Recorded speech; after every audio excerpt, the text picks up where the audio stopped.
Hi, shalom friends. So someone comes to you and says, oh, I have a complicated issue. I need someone to talk with. I don't know where to begin. What's the standard reply? Start at the beginning, right?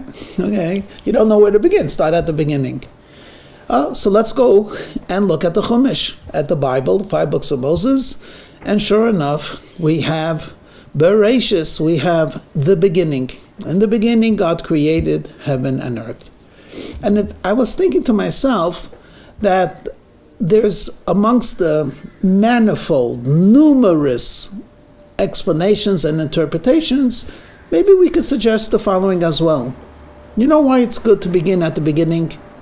Because when you read the verse, you realize that there's something that preceded the beginning. Because God, who creates heaven and earth, he preceded heaven and earth. As a matter of fact, this is even hinted to in the Hebrew alphabet. Bereshit begins with the second letter of the alphabet, which is the letter Bet, does not begin with the letter Aleph, which is the first, as almost to hint and to imply there is a first, God, the Creator, who exists before creating heaven and earth, and then there is the beginning of the creation of heaven and earth. Why is this valuable in terms of therapy and in terms of instructions for life? Because there's a past, there's a present, and there's a future. And as we often get caught up with one of the three, when actually the three flow into one. Well, let me explain. The past, some people who are, make-believe, 35 years old, they have a job and they are in good health, and yet they are unaccomplished and they're hurt because of something that happened in the past. And you say, why don't you make the present important?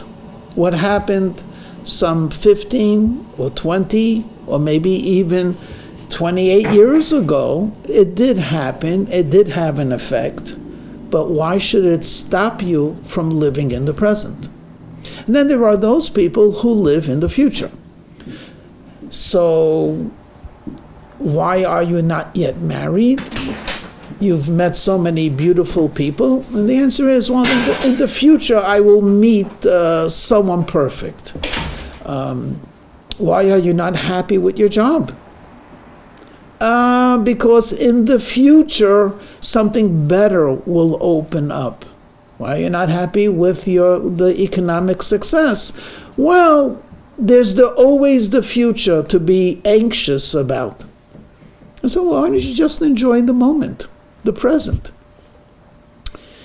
You see, there's a touch of God in each and every one of us, and God, to the best of our understanding, creates time.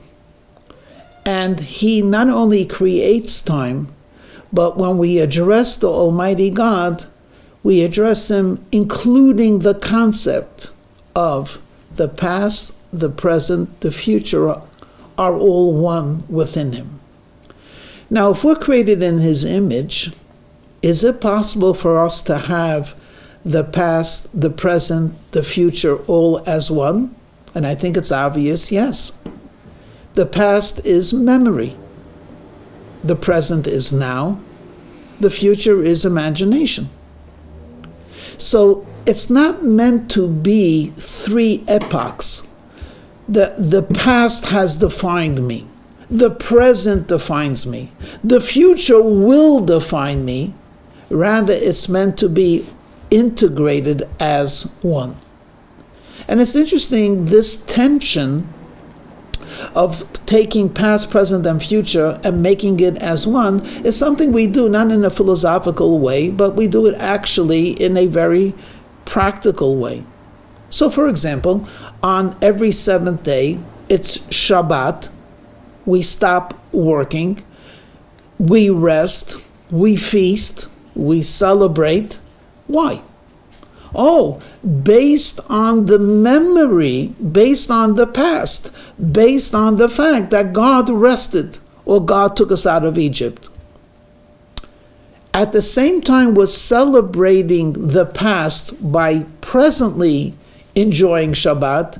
We're already imagining the future. The rabbis tell us, Mizmor Shel Yom HaShabbos, a song for the day of Sabbath, also refers to the day that there will be a Sabbath, referring to the Messianic time, when the world will be at rest, and cruelty will be a thing of the past. It'll be a day of pleasantness. So every Shabbos we have the present, based on the past, creating the future. In fact, this is probably one of the most effective antidote to anxiety. When you say, what am I anxious about? Right now, nothing happened. The past, well, the past is not here anymore. The future, who knows? So what's there to be worried about? We could say this as a joke, but the reality is that we do not appreciate the present as an integration of past and future.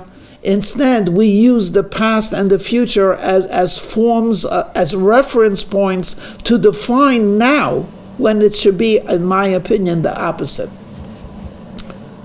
A joke. There was a guy called Beryl who was a night watchman. So he used to show up at 6:30. They gave him a uniform. They gave him a walkie-talkie. And his job was to walk the corridors and the halls of this big building until 2 in the morning. It wasn't really a strenuous job at all. It was lonely and boring, but he would sneak into YouTube, he would listen to music. But what the most uncomfortable part of the whole job was his boots. They gave him these thick, heavy boots that he had to wear, and he had to, part of his uniform.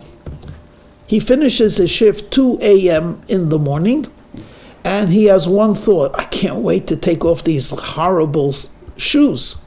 He comes into his house, it's a.m., and he unlaces the boots, and with a relish, he takes off one boot, throws it, it lands near the couch. The other boot he throws, it lands next to the chair.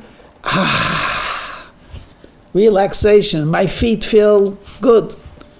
And it's a high point for him. Now he could decompress when he takes off those shoes. Now this happens day after day after day. And one day he comes home at 2:30 a.m. and there's a note.